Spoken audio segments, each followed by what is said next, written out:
Hello and welcome to Voices of Parenting podcast. I am so glad you're here. My name is Mussi Diskin. I am an advanced nurtured heart approach trainer. I am a parenting coach. I am also an inner wealth coach, which means that I help people rediscover and connect to the people that they truly were all along, but may have gotten forgotten along the way. So to find out more about me and what I offer, you can check out mussidiskin.com, contact me through there, respond to this podcast, find me on social media. I would love to connect and I would love to hear your feedback. To sponsor a Voices of Parenting podcast episode, please reach out to energizinghearts@gmail.com. Thank you for being here, and I hope you enjoyed today's episode. Hello, everybody, and welcome. Today we have a returning guest, Katja, who has been a friend and colleague through the Nurtured Heart work I've done in the past, and who I found very much on the similar journey to me. Go back and listen to the first episode to hear more about that journey. But I thought for today we could explore a little bit more about, Katja, your findings in the therapeutic practice you are involved in now, and how important this is. I know this is for all parents and why. So if you could take just a minute to tell us who you are, what you do, and then we can get into more about the topic. Yes, of course. And thanks for having me, Mussi. I am a therapeutic coach. My full name is Katja Frerichs, and I'm in Germany now, which is exciting because I recently moved here. Yes, and I just want to talk about my journey a little bit and what I found is important in my journey and also in my coaching, when I'm offering coaching to other people. So what I found myself needing to do was turning inwards, and it was an incredible journey. So I started the therapeutic coaching training in 2021, I think, and finished last year. And I have worked with several people, and I just found a common topic, which is that most people that come, and that is also true for me, is they struggle to feel, that they can't name their feelings or emotions. And that has been true for me too. And since then, I have decided, no, I need to turn more inwards, and explore this much more. And by doing that, I just found a better connection to myself and to other people. And it opened up completely new friendships. And this is what I like. And also, since this is a parenting podcast, it's really interesting how the relationship to my children has changed, and how I now speak with them, and also how I speak about me, and give them much better understanding so that they can copy some of the strategies I've learned on my journey. Well, I think that's so relatable. I know for myself, I remember actually a therapist asking me, "What do you feel?" And I did not know how to answer that. I could say what I think, but I had no idea what I felt. And then moving along, trying to turn inwards, I found that there was this huge blockage, this huge separation. Like it felt like there was a pressure cooker inside with this thin metal lid holding it, or iron lid, like holding it down, that would not open no matter what. And I didn't have the key. And honestly, that was painful to feel like I didn't have the key, and like I didn't have a way to release some of that tension, but I couldn't name it. I couldn't explain it, and I couldn't feel it really. It just was this tension, but I couldn't feel the actual feelings under that lid. And it's been a journey. But what I found is that that the brain doesn't really connect with other people. The brain analyzes, the brain understands, but the brain doesn't really know how to connect. The heart is what really connects. Relationship is about connection, is about two people in a world choosing to be together in something, even if it's a work relationship. It's two people being together in this line of work, and every relationship, marriage, children. But we're being together in this, and to be together, to have that connection, that's the heart that connects, and the heart naturally connects, and the heart doesn't even know how to disconnect really. The heart is always connected, and the heart wants to connect. and understands the other person and what the other person wants. And that journey of entering my under that lid, finding my heart, um, and learning to be in sync with it and feel it and allow it to like have a voice and come out, Mhm. has opened so many doors of relationship for me. So I'm excited to hear you with your experiences now with your clients and with yourself, um, kind of map out for us what this looks like, or how this is possible. Yeah. So you say that people come to you oftentimes not even knowing how they feel. Yes. How do they know that they don't know how they feel, and what makes them come to you? You know, what's that like? What makes them come to me is kind of a despair or like an overwhelm, and they don't really know how to move on. They often say that they would feel stuck, and that was definitely also true for me. And you really brought up two topics of what I would work with. So first you said, oh yeah, there was something like a lid, and for me, I'm often experiencing this, that people are speaking from of parts, and I would speak of parts. Oh, there's one part of me and there's another part of me. And what I just heard you saying basically is the part that put the lid on you, and you couldn't move on. So you had to explore this part first. So that's parts work. And that's a component of therapeutic coaching, actually. And I find this highly interesting because when I do that with somebody else, let's say, a fellow therapist, and I'm going to explore my parts, I find such a wealth of wisdom inside. However, this is going inside. And this is what you said earlier. We are not living in our minds. So the word mindfulness is nice, because it's a common expression. However, for me, it's more heartfulness, gutfulness, or bodyfulness. It's really going inside and exploring what's coming up. And for this, we all need our sensations. So we can start with really simple sensations and pleasant sensations. Therapy, many people think, oh, it's about unpleasant sensations. It's not always, because first you need to explore what's really in you, the resources we have, what is in our heart. You just said that, because whatever is going on in our hearts is the natural resource for belonging, for connecting with other people, for um, role modeling as a parent, for example, because only then, when we know what's going on inside, we can actually respond instead of react. So yeah, when I go inside and then I explore one of my parts, I get visuals. And one of the visuals, I had a really strong inner critic. Everybody knows this voice. Oh, you should, or you must, or something. And I'm just outing myself here. It was Neptune, and he held this. I don't even know what it's called. This What is it called? Do you know that? It doesn't really matter. Pitchfork. Definitely looks like that.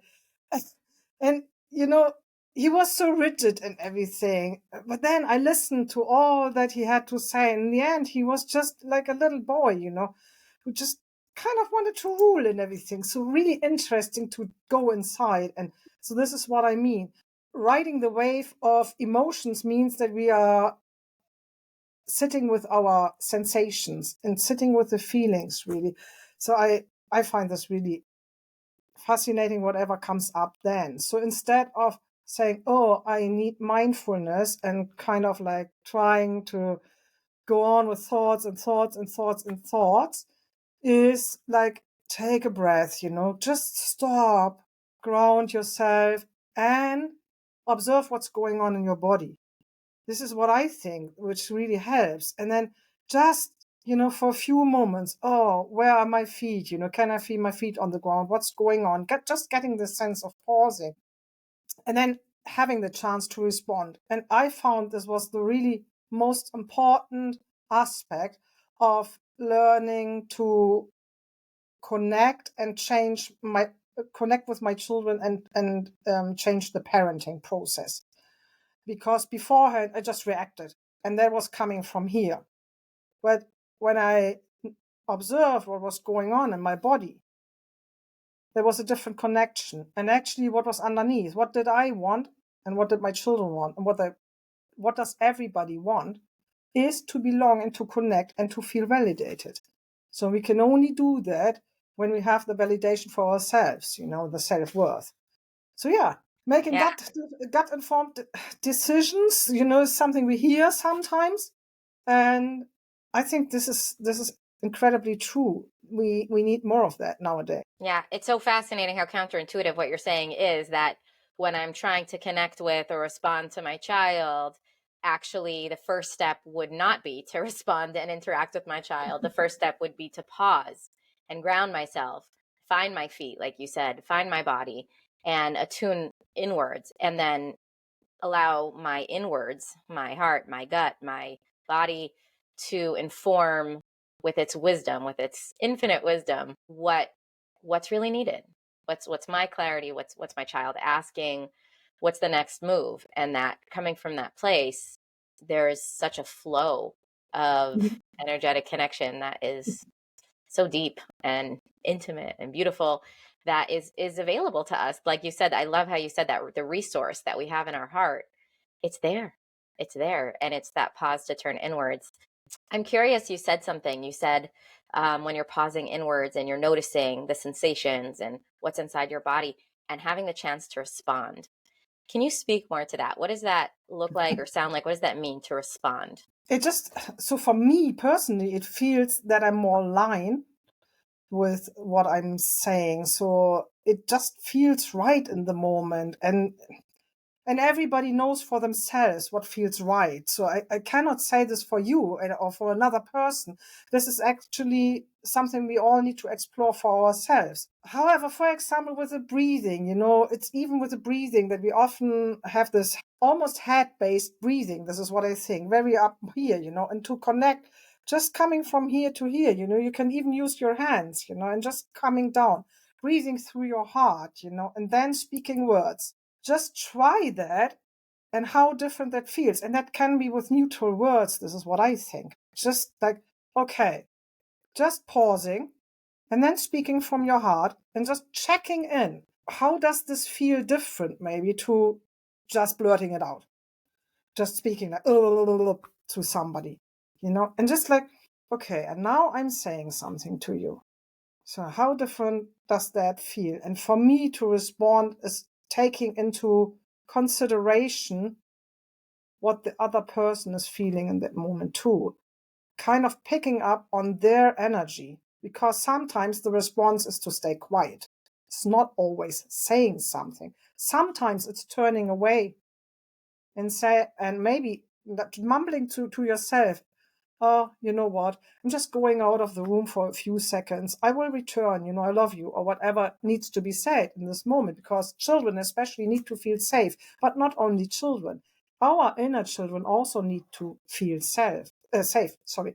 So it's not only about parenting our children, but also reparenting our inner children. Many of us have experienced bad things in their lives. Okay, let's say that, be it dysfunctional parenting or even more. So in just tuning inwards, again, feeding your inner child with this pausing and responding to the needs that are there. And this is what we have with our children too, isn't it? So of like pausing and then tending to their needs. And we would know when we are bodyful, okay? Mm-hmm. Mindful. So creating this awareness. And I know you spoke earlier, we got to know each other, with a nurtured heart approach, basically. And it's this, that one of the aspects there is responding instead of reacting. And it's like coming from the heart. I think that's really important to do that. Yeah. Just feel this alignment and turning inwards. So again, looking back, I remember that I was really struggling with this whole approach because I couldn't self-regulate. I couldn't pause. I couldn't respond. I never had the awareness what was going on in my body. How could I trust myself? And even today, I'm still on a journey and I still try to feed my trust And I had so many amazing moments when I felt, oh, this was actually a line. This is me now, but only because I was doing the work and I was pausing. And I had many people helping me. I also will admit that. So I still have people helping me just to explore this and just taking the time, to turn inwards. And what does it mean?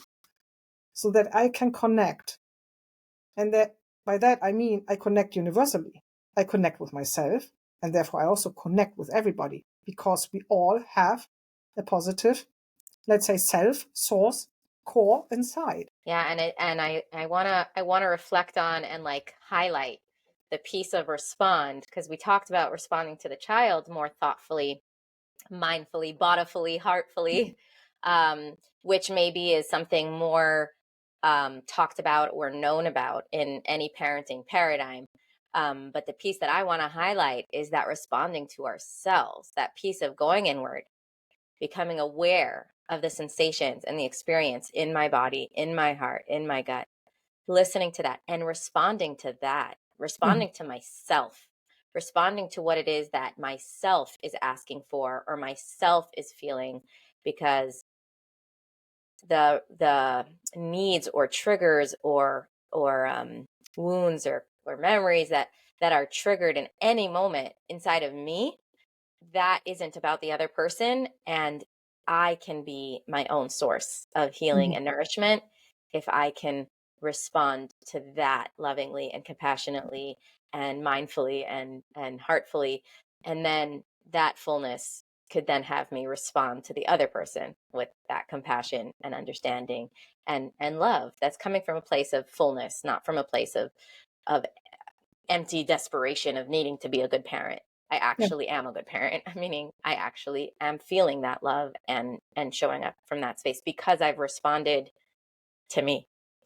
Yes. Katya, if anybody would like to go on this therapeutic coaching experience and become more aware of how they are feeling, not just what they are thinking and know and want for their children or their families or even themselves, but actually to be able to tap into the resources inside that we already have in our bodies and hearts.